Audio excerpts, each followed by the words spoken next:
Today is Wednesday, December 16th. Let's review your memory scripture, John 3:16. It says, "For God so loved the world that he gave his only begotten Son, that whoever believes in him should not perish but have everlasting life." John 3:16. Monday, we began to talk about the Hebrews and their journey through the wilderness. They are being led by the cloud by day and the fire by night. And so God had provided water for the people. But after traveling for some time, the people were hungry. And so they were like, we need meat. We need food to eat. We had all the food in Egypt. So the Lord provided for them, and he gave them manna, which was bread from heaven. They weren't quite sure what kind of bread it was. It was just bread from heaven. And the Lord actually gave them manna every day. So every day when they woke up, manna was on the ground, and they had to go and gather all the manna that they wanted. And so the Lord also provided quail for them, which was meat. And so the quail came. God sent a wind, and the quail came, and they flew low enough to where the people were able to just grab the quail, and they were able to have meat as well. So the Lord had provided bread from heaven for them and quail, meat. Hebrews continued their journey through the wilderness. And this time when they stopped in a place called Rephidim. Now, the Hebrews were kind of fearful in this place because it was a place that had no water. It was hot. It was dry. It was like one of the worst parts of the wilderness. And so they started to blame Moses. They began to complain. They were like, "Moses, why did you bring us here? Moses, there's no water here. We're going to die of thirst. We are going to die. Our children are going to die. Our animals are going to die." So they began to complain when God was still with them. The cloud was there. God led them there. The Lord was providing for them, but they just chose to complain instead of just asking the Lord for what they wanted.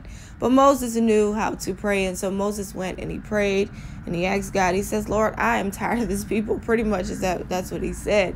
And he's like, "Lord, what should we do?" So God told Moses to take the elders of Israel and all the people and go and stand before a rock. And God told Moses to strike the rock. And when Moses would strike the rock, water would come gushing out of the rock. And that's exactly what Moses did. He went, he stood before the rock with all the people. Everyone saw. And Moses struck the rock and water came pouring out. It was so much water they were able to drink until they were full. Their animals were able to drink. And so the Lord had provided for them yet again. And this time it was water from a rock. So God is doing miracles where it's not something that just can happen any day, any way, any kind of way, right? These are miraculous things. Water coming from a rock. We know rocks are dry. There's no water inside of a rock. And so God is doing this so that the people can see that their God is with them and that they can trust God to take care of them. Okay, so let's go ahead and begin with our lesson on this week, because they are still traveling through the wilderness. They haven't made it to the promised land just yet. So the Hebrews are traveling through the wilderness, and as they traveled, they had most of like the men in the front, like leading the way, and towards the back of like the caravan. That's what you called it, like all the people traveling at once. It was called like a caravan. And so towards the back of the caravan, you had kind of like the older people and like the younger children who traveled through the back of the caravan. So as they're traveling, they were traveling through a place, and there were some people called the Amalekites who lived in the mountains of that part of the wilderness. So those people, the Amalekites, they lived in the mountains, and they saw the Hebrews, and they saw all of them and how they were traveling. Now the Israelites, the Hebrews, they didn't know that the Amalekites lived in this part of the wilderness. So the Amalekites, when they saw the Israelites, and they saw especially who they saw were to the back, like the weaker people, you know, the older people, the children, they decided to go and attack the Hebrews. So it was so many of them that whenever the Amalekites attacked the back of the group, the front of the group didn't realize it until like after it had already happened. Remember, it's like 1 million Hebrews at this time, so they are a lot of people. And so the Amalekites came and they knocked them down. They stole their bracelets and earrings and all of that, and they attacked the back of the caravan because they made sure not to attack where any strong people were. So finally, word of what happened reached Moses, because Moses was to the front of the caravan. And Moses acted quickly. He's like, oh no, we have to do something about this. So he chose several young men to be soldiers. And then he chose a very brave young man named Joshua to be the captain and to lead the soldiers against the Amalekites. Moses told this young man, Joshua, he said, prepare to fight the Amalekites tomorrow. I will stand on top of the hill with God's rod in my hand. This is the first time that Joshua, whom Moses appointed as captain, is mentioned in scripture. And so Joshua, he's going to have a big job after Moses will die. Joshua is going to be the one who will take the place of leading the people. That's why if you say Genesis, Exodus, Leviticus, Numbers, Deuteronomy, Joshua, that's this Joshua. That Bible book is about him. And we will get to those lessons as well. So whenever Moses decided to set up an army to fight the Amalekites, because he's like, we're going to go get our stuff back. We're going to show them that they can't just attack us like this. They had to defend themselves. He chose Joshua to be the captain of the army. And Moses said, y'all are going to go fight. He says, I will sit on top of a hill and I will watch the fight and I will have God's rod in my hand. So the next morning, Moses, Aaron, and a man named climbed up to the hilltop to watch from where the battle with the Amalekites would be.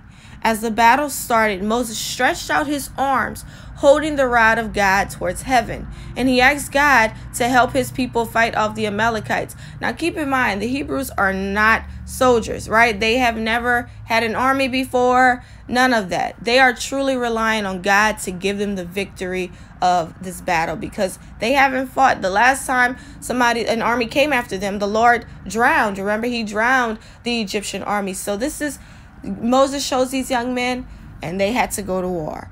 And so Moses, as the battle was going on, he sat on the hill and he stretched his rod towards heaven and asking the Lord to help them. And so as Moses had his hands stretched out towards heaven, Israel soon began to defeat the Amalekites.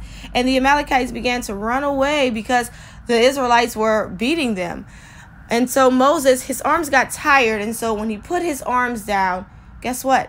The Amalekites came back and they started to come back in to defeat Israel. So as the Amalekites were winning the battle against Joshua and his men, Moses lifted up his arms again towards heaven, and then the Israelites began to win. And then Moses' arms grew tired, and when he put his arms down, the Amalekites began to win. So every time Moses had his arms lifted towards heaven, the Israelites were winning, because he was relying. That meant he was like, God, you give us the victory. But anytime he put his arms down, the Amalekites began to win. So Moses, he had gotten too tired. He was like, I don't know if I can do this anymore. So Aaron and who were there with Moses, they realized, they said, wait, every time your arms are lifted, Moses, we began to win the battle. But when you put them down, that's when we lose. So they said, oh no, we're going to help you out. So they found a large stone and they put Moses sitting down on the stone, and they each held up one of Moses' arms so that his arms could stay lifted until the battle was over. And so after a while, the Israelites won and the Amalekites lost. They drove them, they ran them away, and God had given Israel the victory over the Amalekites. And then Moses was able to take his arms down and rest. And so after this battle, Moses built an altar to the Lord, and he said, you are Jehovah Nissi, which means the Lord is my banner or flag.